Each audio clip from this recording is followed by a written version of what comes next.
Meu nome é Débora Dantas, sou professora da Universidade Federal de Campina Grande, curso de Medicina. Sou professora há mais de 20 anos e coordenadora do curso há 11 anos. Vai para 13 agora.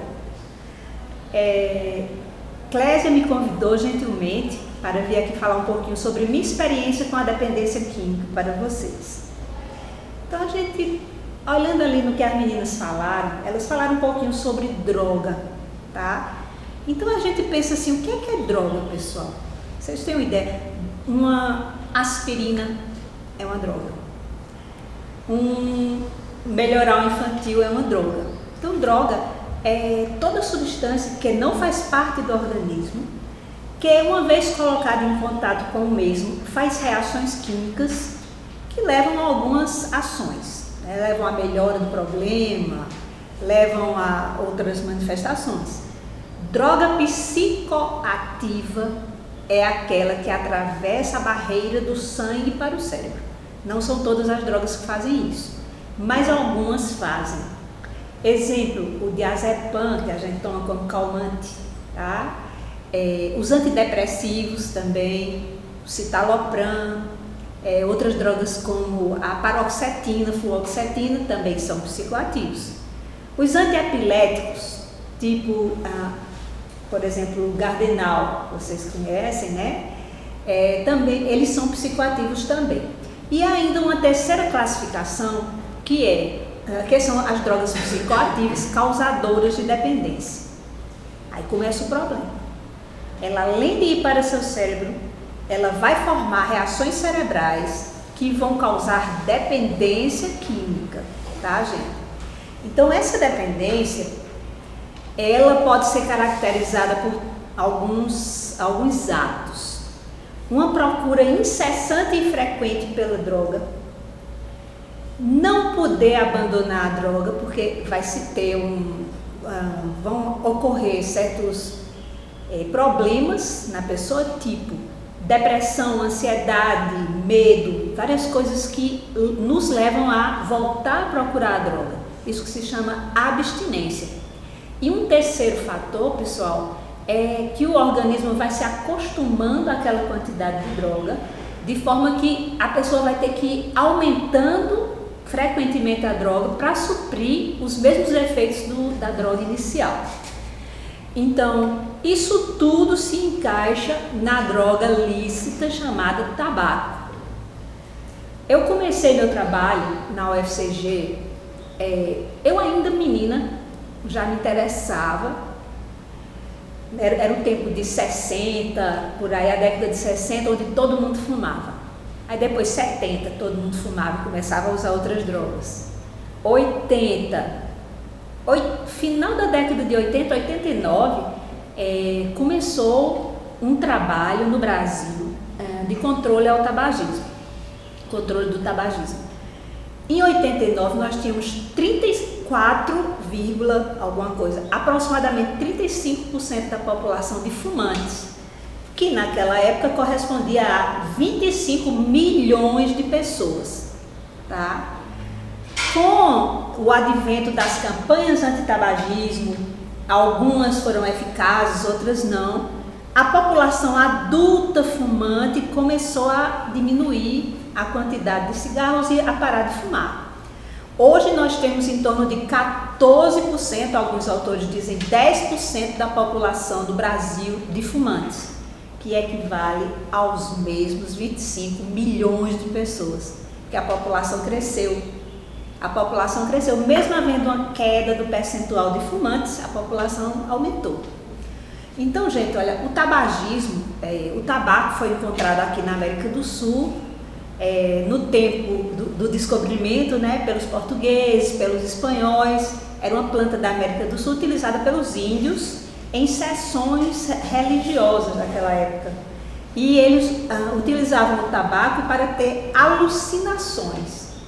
E hoje se sabe que sim, havia uma determinada folha de tabaco que causava alucinações.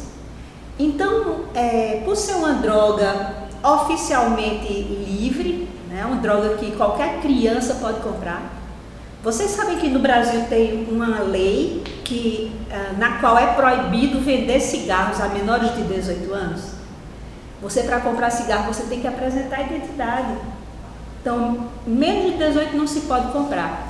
Houve uma pesquisa, há alguns anos atrás, sobre locais onde se vendia cigarro. 100% dos estabelecimentos vendia a menores de idade. E nunca pediam identidade para ver se ele tinha 18 anos ou não.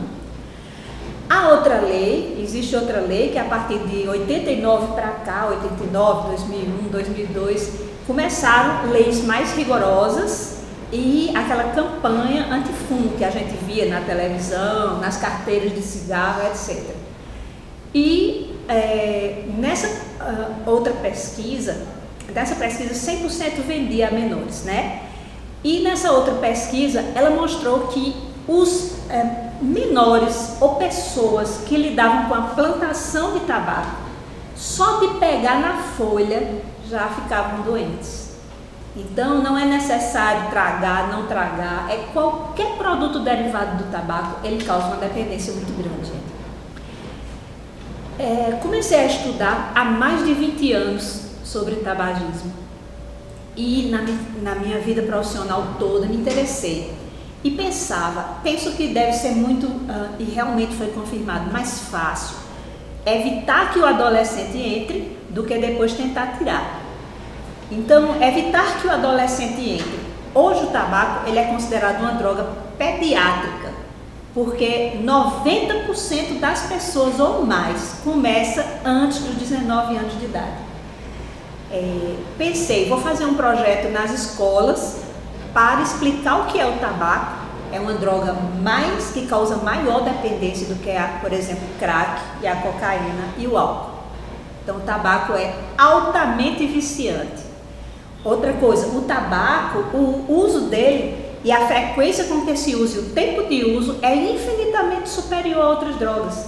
Se você pegar, por exemplo, como as meninas estavam falando, maconha ou cocaína. A maconha, vocês já viram alguma pessoa usuária de maconha utilizar 20 cigarros por dia, todo dia, por 40 anos? É uma coisa que a gente tem que se perguntar. Cheirar cocaína 40 vezes por dia durante 50 anos é uma droga que tem uma frequência tão absurda, um uso tão alto e uma dependência tão grande que a gente se pergunta como é que isso é permitido, né, gente? Então, essa questão de ser permitido ou não é uma questão que não se sabe por quê. Alguns países, por exemplo, países árabes, neles é proibido o álcool, mas é permitido o narguilé, que é outro tipo de droga. Então, gente, a droga na sociedade, desde tempos imemoriais que as pessoas procuram droga, tá? Para que a pessoa fique dependente, são necessárias 3 coisas. Primeiro, o poder da droga. Então, às vezes a droga é tão poderosa, vou dar um exemplo, o LSD, que o primeiro pico já faz a pessoa ficar dependente. Então, o poder da droga, o tabaco é altamente viciante e poderoso também. A susceptibilidade individual é a pessoa que, como as meninas falaram, como vocês sabem, que vem de famílias desestruturadas, não tem referências sólidas na sua vida, vem de locais onde se faz muito tráfico, então as pessoas são mais suscetíveis. Então, o segundo ponto é a susceptibilidade individual. E um terceiro ponto é o acesso à droga. Esse controverso, né, gente? O acesso à droga.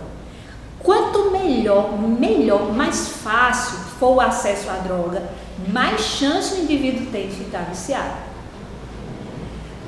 Exemplo, no Brasil a gente tem 25 milhões de fumantes. Acho que mais ou menos a mesma quantidade de alcoolistas, talvez até mais, tá? Só que se você somar todas as outras drogas juntas, não dá nem, penso eu, não tenho termos certos, não dá 10% dessa quantidade de pessoas usuárias de outras drogas. Então, o acesso a ela, o preço barato, são fatores que levam também a pessoa, né, o usuário, chegar até a droga e começar a usá-la. A pessoa, em geral, vai por curiosidade. por exemplo dos colegas, por exemplo dos pais ou de amigos, mas não para porque não pode. Então começa porque quer, mas não para porque não pode. Então por 10 anos fiz uma abordagem nas escolas sobre o que é o tabaco verdadeiramente, que a indústria procura esconder, né? E deu muito certo essa ação nas escolas. Durante 10 anos a gente fez. Isso foi, eu terminei a residência, entrei na universidade, no primeiro ano comecei a fazer esse trabalho. Aí depois comecei a pensar, mas e as pessoas que são dependentes? Como é que a gente vai fazer para conseguir melhorar um pouco isso? Aí falei com Clésia, minha grande parceira no projeto Antitabagismo. Nós temos hoje o Programa Multidisciplinar de Tratamento do Tabagismo, PMTT, que é feito lá no HU, através da Universidade Federal, do CCBS e Unidade Acadêmica de Medicina. Então eu pensei, depois de ler muito sobre o tabaco, né, é uma droga que tem dupla dependência química. A nicotina atravessa a barreira hematoencefálica, vai para o cérebro, provoca reações químicas e dependência. É a única entre quase 5 mil substâncias do cigarro, a única que causa dependência à nicotina. Mas também causa dependência psicológica. Então pensei, tem que ter psicólogo também, tá? Então teria que ter médico, psicólogo. Depois pensei, como é que a gente vai fazer o tratamento? E naquela época que a gente começou, foi em 2007, no Brasil começava a chegar a tratamento clínico com alguns medicamentos para tratamento de tabagismo. E pensamos, vamos entrar com farmacologia, que é quem vai dar assim, o destino, vai fazer a interação medicamentosa, vai guardar, vai eliminar o medicamento já vencido, etc. Então, farmácia entrou. Então, desde esse tempo, 2007, Clésia está comigo lá. Entrei com psicologia, odontologia, hoje são 6 cursos de 3 universidades diferentes. Fisioterapia, sim, no início a gente fez assim, a fisioterapia participar, era com o professor João Virgínio. Depois de um tempo, João Virgínio deixou e terminou, e eu até manifesto aqui meu interesse na fisioterapia, pessoal. Então, eu quero a fisioterapia participando do projeto também, tá? Cada um exerce um papel diferente, cada um desses cursos. Então, hoje temos a UEPB, o UFCG e NASAL. O UFCG está com medicina, o UEPB com psicologia, odontologia e farmacologia, e a NASAL com nutrição. A gente acabou de ver sobre obesidade e dependência química, né? Então, nutrição e educação física, tá? A fisioterapia teria um papel muito importante na finalização desse processo. Exemplo, pessoas que fumam, gente, têm a musculatura respiratória afetada. Não vão daqui para ali que ficam cansadas. São pessoas às vezes obesas, às vezes abaixo do peso, que não fazem nada, são pessoas sedentárias. Então, que papel bom tinha a fisioterapia nesse projeto? Então, estou aqui de público convidando o pessoal da Físio. Então, sempre é assim, um professor e uma equipe de alunos. A gente faz o seguinte, é um projeto de extensão em cada um dos cursos. É um projeto de extensão aqui, aprovado aqui, cada um dos cursos. E esse projeto faz parte de um grande programa. Esse programa, gente, multidisciplinar de tratamento do tabagismo, hoje ele conta com 60 agentes, entre professores e estudantes de vários cursos de saúde aqui em Campina Grande. Esse projeto foi desde 2009, a gente começou em 2007, praticamente sem ninguém, e assim, sem apoio de ninguém. Em 2009 foi aprovado pelo Propex da Universidade Federal, até hoje. Então, todos os anos temos bolsas do Propex. Nesse ano foi o único aprovado pelo CCBS e tivemos 4 bolsas do Propex, e também aprovado pelo MEC. Nós enviamos para o MEC do Brasil e o MEC nos aprovou durante vários e vários anos. Um tempo teve um financiamento, depois esse financiamento foi cortado para a maioria dos projetos, e a nossa nota diante do MEC na última vez, que foi em 2014 que eu enviei, se eu não me engano, foi 9,8, para vocês terem uma ideia. O projeto no MEC A menor nota foi 9. Entre 9 e 9,8 tivemos todos os anos a aprovação e recomendação pelo médico. Então, lá o projeto consiste em uma assistência multiprofissional e multidisciplinar, gente. O paciente passa por todas as equipes que a gente falou aqui. Cada equipe fala um pouco sobre si mesma, quais serão as suas ações, o que é que essa equipe fará pelo paciente, e todos juntamos esforços de uma maneira muito homogênea, muito respeitosa e muito integrada. Todos os cursos se integram na assistência ao paciente tabagista. Então, esse programa funciona desde 2007, funciona nas dependências do HUAC e é todas as sextas-feiras.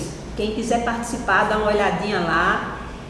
Sexta-feira nós teremos um retorno. Então, nós temos a primeira palestra, uma palestra inicial no primeiro dia, na primeira sexta, mostrando o que realmente a anatomia do cigarro. Então, ali mostrando quando tem DDT, formol, veneno de rato, aquele chumbinho, cádmio, césio, são substâncias radioativas, carbono 14, polônio 210, tem 60 cancerígenos por cigarro, gente. E lá tivemos a tristeza de encontrar várias lesões pré-cancerígenas, como por exemplo, a otorrino entrou recentemente fazendo a laringoscopia e encontrou lesões pré-cancerígenas em cordas vocais de pacientes. A odonto encontrou câncer e lesão pré-cancerígena em boca dos pacientes examinados lá. E encontramos nós mesmas, além do câncer de pulmão, outros tipos de câncer, como estômago, esôfago e outros tipos de câncer. Então, pensamos que não abandonaremos jamais esse trabalho, queremos ampliar cada vez mais o trabalho. Já foi publicado em várias revistas, Universidades contra o Cigarro, tá? E temos diante da literatura mundial, gente, digamos assim, um resultado bem satisfatório. Então, vejam, nesse tempo no qual iniciamos, 2007, chegava ao Brasil medicamentos como a bupropiona e a vareniclina. Bupropiona, vareniclina e aqueles adesivos, chicletes, à base de nicotina, são hoje a primeira linha de tratamento do tabagismo. E nós conseguimos hoje que a Secretaria de Saúde Municipal nos forneça a bupropiona, que é hoje o principal meio de tratamento do tabagismo no Brasil. Então, o pessoal da farmácia é responsável por tudo, né? Todo o armazenamento, distribuição do medicamento. A bupropiona age nos receptores cerebrais nicotínicos. Ela chega primeiro e impede que a nicotina se ligue aos receptores cerebrais. É a dependência química que já está sendo tratada, mas a dependência psicológica, gente, possivelmente talvez seja mais forte. Então, a questão de ligar cigarro a tudo que se vai fazer na vida. Se eu estou estudando, tem que ter um cigarro de lado. Se eu estou lavando roupa, tem que ter cigarro.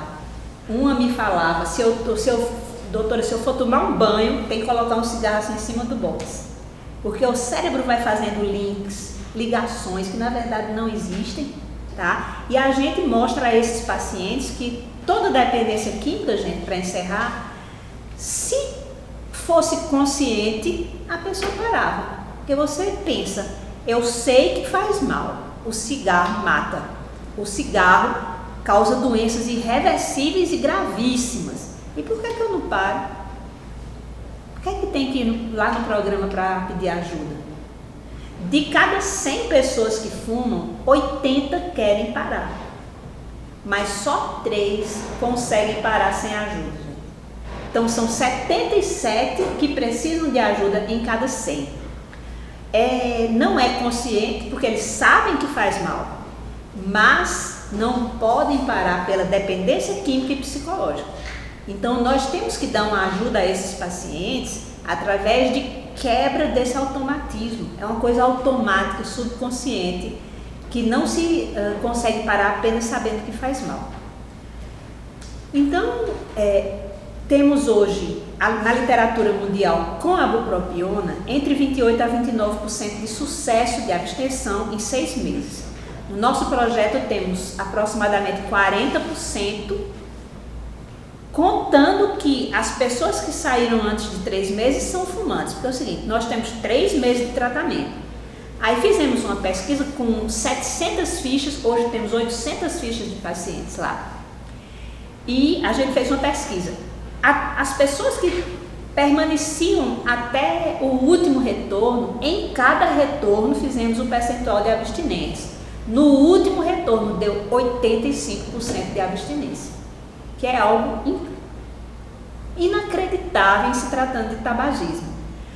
Porém, para não parecer que era algo muito, um viés de pesquisa, a gente fez o seguinte: todos aqueles que saíam antes de 3 meses, mesmo os que paravam de fumar e abandonavam o tratamento, consideramos como fumantes, já que não poderíamos saber se eles tinham continuado a parados ou teriam voltado a fumar. Então, mesmo considerando todos os que saíram antes de 3 meses como fumantes, tivemos 40% de abstinência, que já é mais ou menos, quase o dobro do que a literatura mundial diz, 28% a 29%.